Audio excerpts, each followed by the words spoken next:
जय हिंद साथियों, आप सब कैसे हैं। उम्मीद है कि आप अच्छे होंगे। मैं कैप्टन आज़ाद स्वागत करते हैं इस वीडियो में कि आर्मी में भर्ती होती है तो उसमें क्या क्या चीज़ की ज़रूरत पड़ती है। योग्यता कितना होना चाहिए, फिजिकल फिट क्या होना चाहिए, मेडिकल कैसी होनी चाहिए, हाइट कैसी होना चाहिए और चेस्ट कहना होना चाहिए, चेस्ट कितना होना चाहिए। आपको एक एक करके विस्तार से मैं बात करूंगा। आपको वीडियो में देखना है तो आप इस वीडियो को सब्सक्राइब करना। वीडियो शुरू करने से पहले अगर आप हमारे चैनल में नए हैं तो हमारे चैनल को सब्सक्राइब करें और बेल आइकन को दबाएं, क्योंकि आप नए हैं तो आप हमारे चैनल को सब्सक्राइब और बेल आइकन को दबाएंगे तो जो भी हम नोटिफिकेशन डालेंगे आपको तुरंत आपके पास पहुंच जाएगा। दोस्तों, आर्मी में भर्ती होने के लिए योग्यता कितनी होना चाहिए, क्या होना चाहिए, वो आपको मैं डिटेल में बताऊंगा। पहले तो आपको भर्ती में होने के लिए पहले आपको इंडिया का होना बहुत ज़रूरी है। कोई विदेश का नहीं हो सकता है। इंडिया में इंडिया के लोग ही भर्ती हो सकते हैं।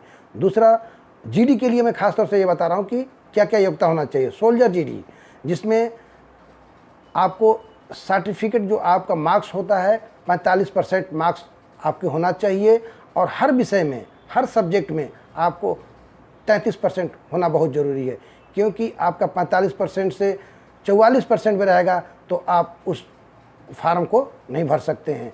और मैं आपको ये बताना चाहता हूँ कि आपको कितनी एजुकेशन होना चाहिए। एजुकेशन आपको 10वीं पास होना चाहिए और 10वीं पास से ऊपर चलेगा, लेकिन 10 से पास कम नहीं चलेगा। 10 से कम आपका नहीं चलेगा, 10 से ऊपर चलेगा। लेकिन 10 में आपको 45% होना बहुत ज़रूरी है और हर विषय में 33% होना बहुत ज़रूरी है। दोस्तों, आपका योग्यता के बारे में बता दिया कि कितनी योग्यता होना चाहिए, कितनी पढ़ाई होना चाहिए और कितना आपका परसेंट होना चाहिए। अब आएंगे हम किसके ऊपर, आपका उम्र कितनी होनी चाहिए। ये बहुत बड़ी बात होती है आर्मी में कि एक दिन कम और एक दिन ज़्यादा आर्मी का रूल में नहीं चलता है। जितना है उतना ही होना चाहिए। तो इसमें आपका उम्र होना चाहिए 17.5 से 21, 17.5 से 21 साल। ये इसके बीच में आपका उम्र होना चाहिए। ना एक दिन कम होना चाहिए, ना एक दिन ज़्यादा होना चाहिए। ये आपका शेड्यूल पूरा होना चाहिए। ये सोल्जर जीडी के लिए है, 17.5 से 21 साल तक। साथियों, मैं ये बताना चाहता हूँ कि आपको एज के बारे में मैंने बता दिया। अब आपको कितनी हाइट होनी चाहिए। एक आर्मी में सोल्जर जीडी को भर्ती होने के लिए कितनी हाइट होनी चाहिए। अब मैं आपको इसकी कैटेगरियाँ अलग अलग है। जैसे आप अलग अलग एरिए के हैं, उत्तर प्रदेश के, बिहार के, पश्चिम बंगाल के, अलग अलग जो हैं उनका अलग अलग से मैं बताऊंगा। थोड़ा सा गौर से सुनिएगा और ख्याल रखिएगा। ये आपको हाइट 169 होना चाहिए। किस इलाके के लिए, ये आपको पूर्वी यूपी के लिए।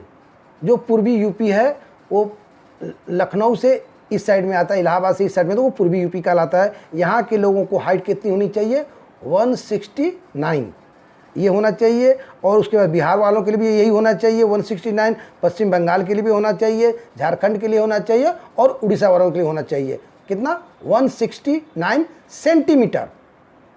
ये ख्याल कीजिएगा। अब मैं बताऊंगा कि 168 किस स्टेट वालों के लिए होना चाहिए। आपको भर्ती होने से पहले, आप फार्म भरने से पहले ये आपको चेक करना पड़ेगा कि मेरी हाइट कितनी है, इस कैटेगरी में आ रही है कि नहीं। आपकी हाइट उतनी, जिस इलाके के हैं तो उतनी हाइट है या नहीं है। आप पक्का ये चीज़ आपने नाप तोल करके ही फार्म भरना है, नहीं तो आपका हाइट कम होगा। अगर फार्म भर देंगे फिर आप जाएंगे तो वो रिजेक्ट हो जाएंगे तो आपका मेहनत बेकार हो जाएगा। इसलिए आपको अपनी हाइट को नाप ले लीजिएगा और उसके बाद फार्म भरिएगा। तो अब मैं आपको दूसरे बता रहा हूँ कि 168 किसकी हाइट होनी चाहिए। अभी आपको बता दूं कि मध्य प्रदेश MP को 168 सेंटीमीटर होनी चाहिए।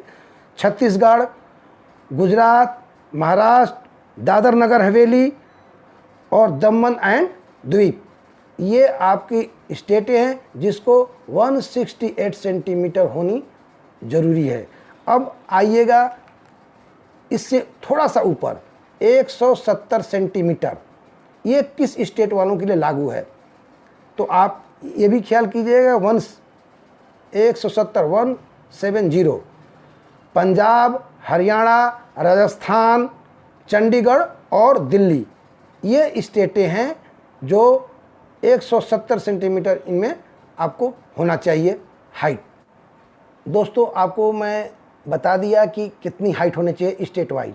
अब आपको मैं ये बताना चाहता हूँ कि जब आपको पूरा योग्यता आप देख लेंगे, फार्म भर देंगे कि आप उसमें शेड्यूल में शामिल हैं, जैसे 10 पास हैं, परसेंटेज आपका पूरा है, आपका हाइट उतना है, तो आप फार्म भर देंगे। फार्म भरने के बाद अब इंतज़ार आपको करना पड़ेगा एडमिट कार्ड का। ये बहुत आप बारीकी चीज़ है कि आपने एडमिट कार्ड का, जब आपके पास एडमिट कार्ड आएगा तो मतलब आपको भर्ती के लिए बुलाया गया कि आप आइए यहाँ भर्ती होने के लिए। आपको जगह दिया जाएगा, जैसे बनारस है, लखनऊ है, जो भी बीआरओ है वहाँ आपको बुलाया जाएगा कि आप आइए भर्ती होने के लिए। फिर आप वहाँ अपनी तैयारी करके, फुल तैयारी करके, जो मैं अभी आगे वीडियो में बने रहिएगा, देखिएगा कि अभी आपको फिजिकल के बारे में आपको मैं बताऊंगा कि अब एडमिट कार्ड आने के बाद आपको बुलाया जाएगा। उसके बाद आप बुलाया जाएगा तो वहाँ क्या चेक होगा? आपका फिजिकल चेक होगा। आपका फिजिकल चेक होगा तो उसमें फिजिकल में क्या के लिए आपकी टाइमिंग क्या है वो मैं बताता हूँ। तो टाइमिंग आपका 1600 मीटर के लिए 5 मिनट 30 सेकेंड। अगर आप बंदा जो दौड़ता है उसके अंदर आ जाता है, 5 मिनट 30 सेकेंड के अंदर जो जवान आ जाता है उसको मार्क्स मिलता है 60 मार्क्स मिलता है।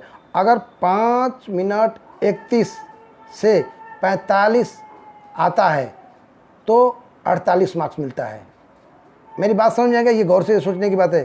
5 मिनट 31 सेकेंड से लेकर अगर 5 मिनट 45 सेकेंड के बीच में आता है तो उसको कितना मिलता है? 48 मार्क्स। अगर 5 मिनट 46 सेकेंड भी हो गया तो वो बंदा फेल है। तो अभी मैं आपको ये बताना चाहता हूँ कि आपने शेड्यूल सुन लिया, लेकिन आपने 5:30 की तैयारी नहीं करके जाना। आपने कम से कम 5, नहीं तो लोग वहाँ तो 4 करके भी आते हैं, 4 वाले भी आते हैं। ऐसे धावक आते हैं कि वहाँ देखने के बाद पता लगता है कि 4, 4:30 में लोग कंप्लीट कर देते हैं। तो आपने तैयारी करके जाना है इसी हिसाब से कि आपको पहले ले लिया जाए। तो तैयारी आपको करना है। हमारा काम है बताना कि इस मार्गदर्शन देना कि आप किस मार्गदर्शन से चलेंगे। दोस्तों आपने सुन लिया कि रनिंग कितने में कितना होना चाहिए, आपको एकदम क्लियर में बता दिया। अब उसके बाद एक फिजिकल और आता है। 2 ही फिजिकल में आते हैं, एक रनिंग, दूसरा बीम। जो बीम का मतलब होता है कि एक पोल पर हाथ ऐसे करके 6 से लेके 8 बीम मारने पड़ते हैं। अगर कम से कम पास के लिए आपको 6 होना चाहिए और आपको मेरिट लिस्ट बनाने के लिए 10 मारना चाहिए। ठीक है, तो आपको मैं ये बताना चाहता हूँ कि अगर आप 10 के ऊपर मारते हैं तो आपको 40 मार्क्स मिलेंगे। अगर 9 बीम मारते हैं तो आपको 33 मार्क्स मिलते हैं। अगर 8 बीम मारते हैं तो आपको 27 मार्क्स मिलते हैं। अगर 7 बीम मारते हैं तो आपको 21 मार्क्स मिलते हैं। अगर 6 बीम मारते हैं, लास्ट 6 बीम मारते हैं तो आपको 16 नंबर मिलेगा। देखो, आपको मेरिट में बनना है तो फिजिकल में आपको अच्छा मार्क्स लेना पड़ेगा, क्योंकि रिटर्न में कम होगा तो यहाँ से जुड़ जाता है। तो ये चीज़ का ख्याल रखना है। ठीक है दोस्तों, आप लोगों को मैं 3 चीज़ के बारे में बताया है। जो आपको, एक तो हो गया आपकी योग्यता कितनी होनी चाहिए, योग्यता मतलब कि आपके सर्टिफिकेट क्या क्या लगेगा, डिटेल में बता दिया हूँ। उसके बाद आपकी फ़िजिकल के बारे में बता दिया हूँ कि फ़िजिकल में क्या क्या मांगता है, वो चीज़ आपको क्लियर देख लिया है। और तीसरा है आपका लंबाई वगैरह। अब रही बात मेडिकल के लिए, मैं अगले वीडियो में आपको बना के, क्योंकि वीडियो लॉन्ग हो जाएगा इसलिए मैं अगले वीडियो में बनाऊँगा। अगर आपको अच्छा लगेगा तो कमेंट ज़रूर करना है, शेयर करना है, बेल आइकन को दबाना है, सब्सक्राइब करना है और शेयर करना है। जय हिंद।